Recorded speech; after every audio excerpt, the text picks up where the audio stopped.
Again, a great win for our program. It's a great win for homecoming.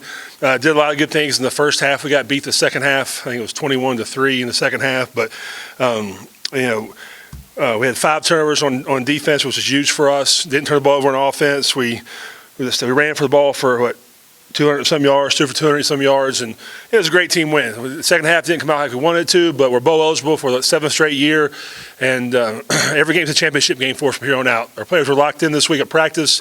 I think it showed the first half of the football game. So, again, very proud of our team. It's hard to win in college football, and that team of theirs beat a lot of people here recently. They're 4-3, so a great conference win, and we'll go on from there. Sean, in the past 2 games, you guys have been outscored in the first quarter by 31 points. You flipped the script today, 21-0 advantage. How much significance do you guys place on voicing getting off to a quick start with the team? Well, that was the key to victory this week was to start fast. And I think after the first drive, we scored by every possession. I believe that was the case. But and we had to start fast. We had to control the tempo of the game. That quarterback over there from Monroe, he's a great athlete, and they've been scoring a lot of points. So you go back and look at the last 6 quarters. I mean, he's been lights out on third down. They scored 70-some points, and we knew we had to control the tempo of the game. I thought our offense came out and did a really good job of huddling, not huddling, going fast, and then our defense came out and really shut them down the first half. So a great team win, and we'll learn from the second half and move on for next week. Defensively, they love throwing the inside routes, the slants, those kinds of things. And it looked like if you guys kind of disguised some coverage, dropped some linebackers back, there would be opportunities to turn the ball over. Sure enough, Trey Cobb, drops back into coverage, picks one off. Stephen Jones gets one at the end of the first half.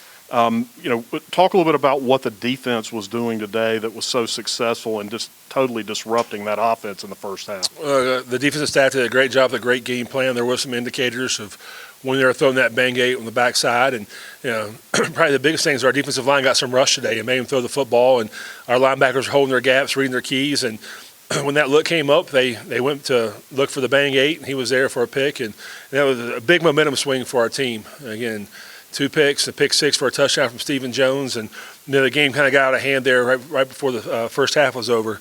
Just disappointed that we didn't come out and finish the second half. But I think we're up 52-7 at halftime, and we'll take that all day long. Talk a little bit about Chase Bryce's ability, not just to move the ball around. He hit 5-6 different receivers in the first half, but just his ability to make so many different throws that just never give the defense a chance to breathe. I think it goes back to, we have a lot of weapons at receiver, and if you try to double coverage Corey Sutton, we have Thomas Hennigan one-on-one or Malik Williams one-on-one, and it's just hard. It's hard to really bracket our receivers, and I think Coach Ponce done a really good job of really relaying the message of how you read the defense: single high safety, double high, 2 high safety, and he's reading his keys and throwing to the open guy. So we're going to go to. We have plays called if he's covered going to the backside, and I think Chase has done a great job of really learning the system and really playing within himself. And he don't have to win the football game for us, but he made some big time throws for us today and all year long. So we're happy he's here on our team with us. You had a couple of players today break some significant records. Thomas Hennigan, the reception record. Malik Williams moved up, I think it was to 8th, maybe, Joey. Chandler Stayton breaks the field goal record. As you think about these guys who have been here and have played so much football, won so many things, they would always sacrifice individual for team. But, there's got to be some significance to breaking records given the history of players that you've had here at App State. Yeah, all 3 of those you mentioned that Thomas Hennigan, the all-time reception leader. If you ask him, it's all about the team. And you can go back for the last 5 years and we're going to be a run-heavy first football team. We understand that, and he's always did what's best for the team. And since his freshman year, he's gotten better and better, and we were able to feed the ball to him some this year, and he took advantage of his opportunity when he had one. And Malik, he's outstanding, just doing what he does. And again, Chandler Stayton, been the all-time leading point leader. Is that the Sun Belt, correct? And that's unbelievable, especially for his story. I mean, he's on scholarship, comes here. We can't pay his way his 6th year. He's paying his own way, and didn't have a great year last year, but really came through and had a big-time year for us. We can't be prouder than for those 3 guys. To just come out and really bury an opponent, because you've had a lot of close games, a lot of tough games to fight through. is there something significant to maybe building some of this momentum and being able to carry the knowledge that, hey, you know what, we can step on the gas, stay on the gas, and separate from teams in this league? We have to. We have to play within ourselves. But, all week long, the message has been, we can't be good. We can't be great. We have to play at our very best. And you can ask your teammates to play their best when you're not playing your best. And I think today, the first half, our whole team played their very best, and it was a great team win. All right, Coach, we do have a question from Zoom. This is from Eddie Wooten with Winston-Salem Journal.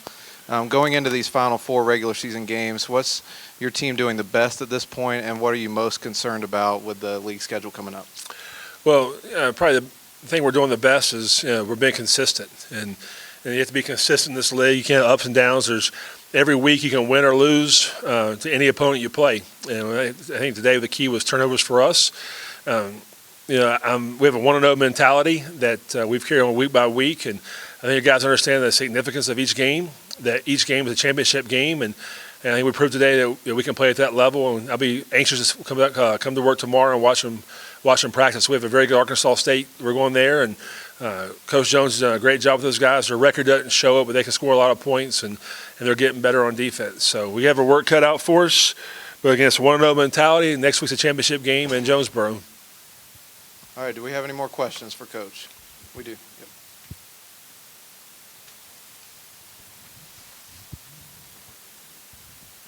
Hi, Coach. Ben Brady with Appalachian. Caleb Sperlin had 2 touchdowns today. What can you say about his role in the offense and implementing him specifically in today's game?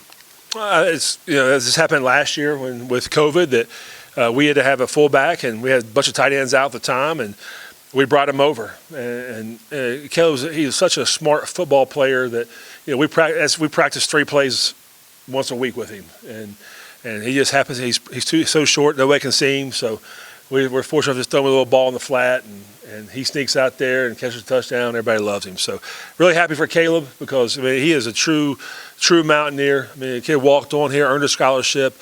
He's a voted team captain, and I just thought it was a great gift to him. But he was just hiding below, snuck out. So